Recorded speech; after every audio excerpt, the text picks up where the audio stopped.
তৈলের না দাম নেয় 200 টাকা বাইরে থেকে কিনতে গেলে। এখন তো বাইক চালানো বন্ধ করে দিতে হইবে, কারণ এরকম করে তো আর কোন দিনে যে 1 লিটার তেল 200 টাকা দিয়ে কিনে আমার পক্ষে সেটা তো সম্ভব না চালানো। বলেন। আমি পটুয়াখালী জজ করি, আমার প্রতিনিয়ত আসা যাওয়া হয় এই পটুয়াখালীতে। এখন জাস্ট আমার যেটা সোশ্যাল মিডিয়াতে যতটুকু দেখা, যতটুকু বুঝতে পারতেছি, এটা আসলে বড় ধরনের একটা সিন্ডিকেট। এখন সেই সিন্ডিকেটের শিকার হয়েছে আমরা সাধারণ জনগণ। আমরা তো প্রতিনিয়ত এই রাইডের উপরই নির্ভরশীল। আমাদেরকে সবসময় এই রাইড করতে হয়, বাচ্চাদেরকে স্কুল থেকে নিয়ে আসতে হয়, সব কিছুই এই উপরে।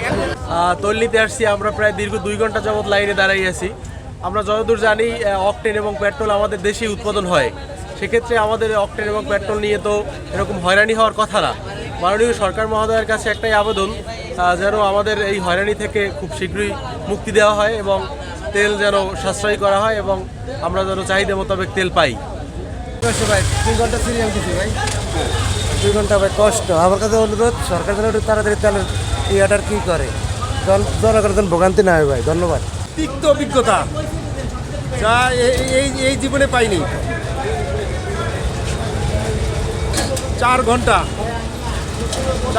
দাঁড়িয়েছিলাম এবং দস্তাদস্তির মতো সমস্যা এবং মানুষের সাথে দৃঢ় ব্যবহার এরকম হচ্ছে। আবার দিচ্ছে 200 টাকা 300 টাকার তেল, মানে একেবারে মানে সময় শেষ, সময় লস, সব দিক দিয়েই লস। তেলের সারা বাংলাদেশে সংকট দেখা যাচ্ছে, সেই সাথে পটুয়াখালীতেও একই রকম সংকট। বিভিন্ন পাম্প ঘুরেও কোথাও তেল পাওয়া যাচ্ছে না। সর্বোপরি এই জায়গায় তেলের সন্ধান পেয়ে এই জায়গায় আসছি তেল নিতে। আর তেলের যে সিরিয়াল দেখা যাচ্ছে তাতে 2-3 ঘন্টা লাগবে, 200-300 টাকার তেল দিচ্ছে, তাতে 2-3 ঘন্টা যাবত অপেক্ষা করে মানুষ 200-300 টাকার তেল নিতে পারতেছে। সংকটে এই জন্য আমাদের আগে যাতায়াত করতাম বাড়িতে, সেটা এখন আর করতে পারতেছি না। এখন এখানে বেশি থাকতে হচ্ছে, গাড়ি বের করতেছি না, কারণ তেলের খুব সংকট, তেল পাচ্ছি না, তেল ঠিক মতো পাওয়া যায় না। আমি বরগুনা যাতায়াত করি প্রায় সংকট, কিন্তু তেলের কারণে এখন আর যাই না। এখন সপ্তাহে 2-1 দিন যেতে পারি বাড়ি, ভালো ধরনের কোনো মানে এটা বাদ। আসছি তেলে সারা বাংলাদেশি সংকট, তেল পাওয়া যাইতেছে না। 200 টাকা লিটার দিয়েও গ্রামে তেল পাওয়া যায় না, কিছু কিছু জায়গায় পাওয়া যায়। ওই কিছু তেল রাখে, 200 টাকা দিলে বাই করে, নাইলে কয় তেল নাই। আমার সিলিন্ডার ওপর ভিতরে চলে যেতেছে, আর কিছু করেন না। এখন তো অসুস্থই বোধ করতেছি, মানে বাইরে নিয়ে জায়গাও নাই যে পিছের বাইরেই যাবো, এই সমস্যা আছে।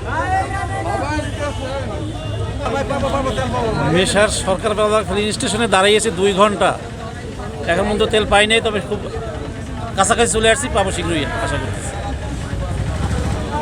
আমরা বিভিন্ন জরুরি কাজে কোথাও বের হতে পারতেছি না, বিভিন্ন সমস্যায় পড়তেছি তেলের সংকটের কারণে, জরুরি কোনো প্রোগ্রামে যেতে পারতেছি না। এটা আমাদের জন্য খুবই সংকটাপন্ন একটা অবস্থার মধ্যে আমরা বিরাজমান করতেছি। আমরা সেই সকাল 10টা থেকে এখান থেকে লাইনে দাঁড়িয়ে আছি। এখন মনে করেন আমাদেরকে দিবে 500 টাকার তেল, আমাদের যদি ট্যাঙ্কি ফুল করে দিয়ে তাহলে আমাদের দ্বিতীয়বার এখানে আসা লাগতো না। আমাদের অনেক ভোগান্তির শিকার হচ্ছি। এখন সরকারের কাছে অনুরোধ করবো, আমাদের এই ভোগান্তির জানিয়ে তারা অতি দ্রুত একটা সমাধানের ব্যবস্থা করে।